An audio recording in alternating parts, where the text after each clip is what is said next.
Hello everyone, welcome to my channel 6 to 12 NCERT classes में आपका स्वागत है। आई होप आप लोग अच्छे होंगे।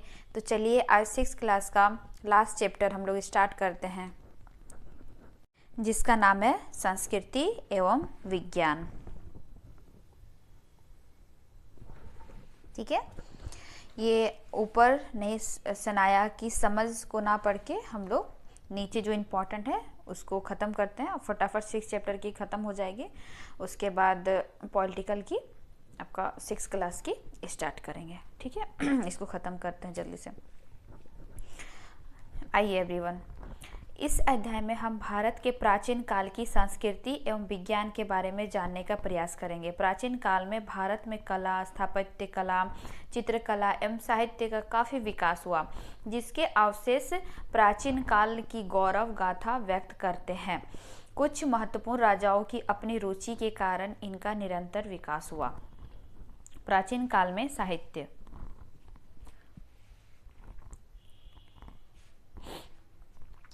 वेद प्राचीनतम साहित्य कृति है। इसमें हमें आर्यों के बारे में प्रारंभिक जानकारी मिलती है। वेदों की कुल संख्या 4 है। वेदों की कुल संख्या कितनी है? 4 है, जो कि एग्जाम में क्वेश्चन में आती है। सबसे प्राचीन वेद ऋग्वेद है। पहले ये हम लोग पहले भी पढ़ चुके हैं पीछे, अगर नहीं देखे होंगे आप लोग वीडियो तो प्लीज़ देख लीजिएगा। पहले वेद का ज्ञान मौखिक रूप से दिया जाता था। ये पीढ़ियों तक मौखिक रूप से आदान प्रदान होता रहा। बाद में इनका संकलन ग्रंथ के रूप में हुआ। यज्ञों एवं कर्मकांड के विधान एवं इनकी क्रियाओं को भली भांति समझने के लिए एक नवीन ब्राह्मण ग्रंथ की रचना हुई। इस ग्रंथ को ब्रह्म साहित्य के नाम से भी जाना जाता है।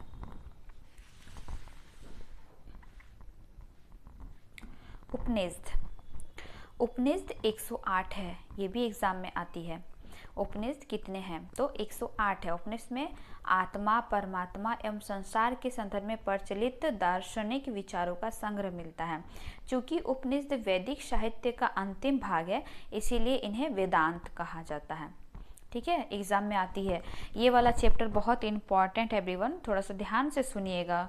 ठीक है, वायु पुराण में छोटा नागपुर, जो कि वर्तमान में झारखंड को बोलते हैं, छोटा नागपुर को मुरंड और विष्णु पुराण में मुंड कहा गया है। एकदम एग्जाम में पूछा जाता है, ध्यान से सुनिएगा। पुराण 5वीं से 14वीं शताब्दी ईसा पूर्व तक अस्तित्व में आ चुके थे। पुराणों की संख्या 18 है। इन पुराणों के विष्णु, मत्स्य, वायु तथा भागवत पुराण सर्वाधिक महत्वपूर्ण है। इनमें राजाओं की वंशावली है। 18 पुराणों में मत्स्य पुराण सबसे पुराना है। पुराणों में हमें ये देखिए यहाँ पे आया ना, सबसे पुराना क्या है? मत्स्य पुराण सबसे पुराना है। ओके, पुराणों में हमें नंदवंश, मौर्य, कुषाण, सातवाहन वंश और शुंग वंश के बारे में कई जानकारियाँ मिलती है। महाकाव्य। रामायण और महाभारत भारत के 2 सर्वाधिक प्राचीन महाकाव्य है। रामायण की रचना महर्षि वाल्मीकि द्वारा संस्कृत भाषा में की गई थी और रामायण में कौशल यानी अयोध्या के राजकुमार श्री राम की कथा का वर्णन है। महाभारत की रचना महर्षि वेद व्यास ने किया। यह महाकाव्य रामायण से बृहद है। प्रारंभ में 24,000 श्लोक वाले इस महाकाव्य को जय संहिता कहा गया। इस महाकाव्य से राजनीतिक, सामाजिक एवं धार्मिक स्थिति का ज्ञान होता है। महाभारत में कौरवों एवं पांडवों के बीच युद्ध का वर्णन है। यह युद्ध कुरु वंश की राजधानी हस्तिनापुर की राजगद्दी को प्राप्त करने के लिए हुआ था। इसमें पांडवों की जीत एवं कौरवों की हार हुई थी। बौद्ध एवं जैन साहित्य। अपने पिछले अध्याय 6 में जैन एवं बौद्ध धर्म के विकास के बारे में पढ़ा। इस काल में इन धर्मों के अनुयायियों के द्वारा कई ग्रंथों को लिखा गया, जो ऐतिहासिक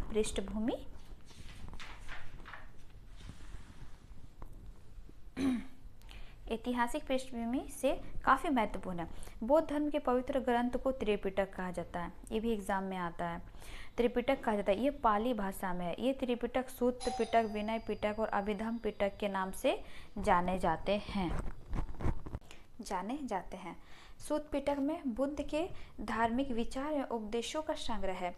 विनय पिटक में बौद्ध मठ के निवासियों का अनुशासन संबंधी नियम है। अभिधम्म पिटक में बौद्ध मत के दर्शन का वर्णन किया गया। इसके अलावा भी बौद्ध धर्म में कई ग्रंथ मिलते हैं। जातक कथा में महात्मा बुद्ध के पूर्व जन्म की कहानियां हैं। इसकी भाषा पाली है। बुद्ध चरित्र में बुद्ध की जीवनी है।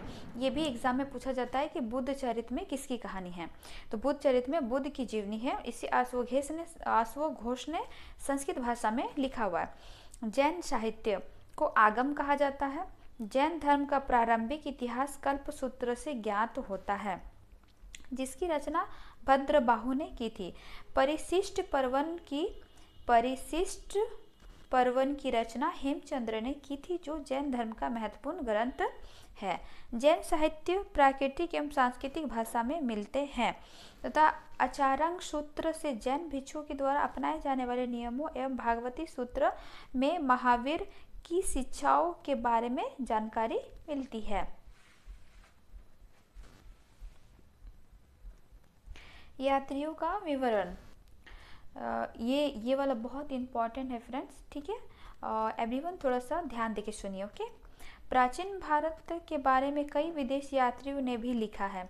इस प्रकार के साहित्य में मेगास्थनीज की इंडिका, वेनसांग की सियूकी एवं अल बरूनी की तहकीक हिंद, जिसे हिंदी में भारत की खोज कहते हैं, तहकीक हिंद प्रमुख है।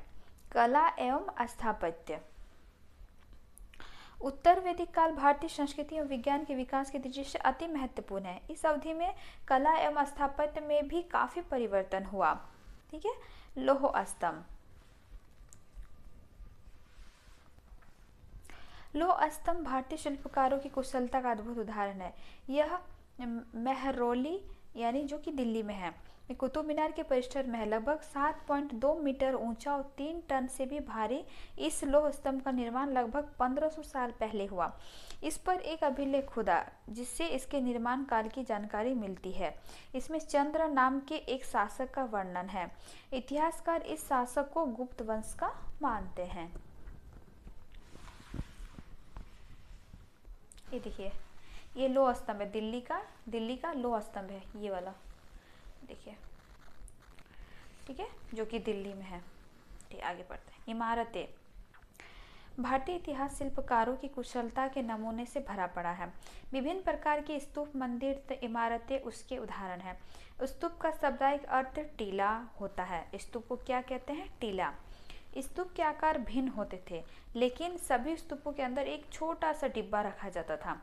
इन डिब्बों के बुद्ध या उनके शिष्यों के शरीर का अवशेष रखा जाता था डिब्बा में, जैसे कि हड्डी, राख या दांत, या उनके द्वारा प्रयोग में लाए जाने वाली कोई भी वस्तु, ठीक है, यानी बुद्ध या बुद्ध के शिष्यों के द्वारा कोई भी जो सामान उसके प्रयोग में लाया जाता था, या उनके अवशेष, कोई वस्तु या कोई कीमती पत्थर या सिक्के रखे जाते थे।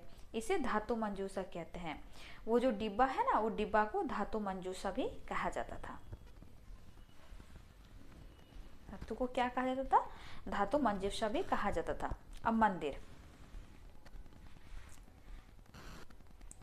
प्राचीन काल में कई मंदिरों का निर्माण हुआ था। गया का बौद्ध मंदिर, भुवनेश्वर का लिंगराज मंदिर, माउंट आबू का तेजपाल मंदिर, खजुराहो का महादेव मंदिर तथा तंजौर का शिव मंदिर इत्यादि विशेष रूप से उल्लेखनीय है। पहाड़ी को काटकर गुफा के रूप में बनाया जाता था। इन गुफाओं को मूर्ति तथा चित्रों से सजाया जाता था। उस समय उत्तर भारत में मंदिर निर्माण के लिए नागर शैली प्रचलित थी। उत्तर भारत में नागर शैली प्रचलित थी, जबकि दक्षिण भारत में मंदिरों का निर्माण द्रविड़ शैली में किया जाता था। दक्षिण भारत में द्रविड़ शैली में किया जाता था। और ये जो आपका अयोध्या का राम मंदिर जो बना हुआ है, वो नागर शैली में बनाया गया है। ठीक है फ्रेंड्स, और ये हम लोग सेकेंड पार्ट में इसको यहाँ से कंटिन्यू करेंगे। वहीं तक फर्स्ट पार्ट वहीं तक पढ़ते हैं हम लोग, ठीक है। सेकेंड पार्ट यहाँ से स्टार्ट की जाएगी आप लोग की, वो कल आ जाएगी। Thank you everyone, bye bye. Like and subscribe करने मत भूलिएगा।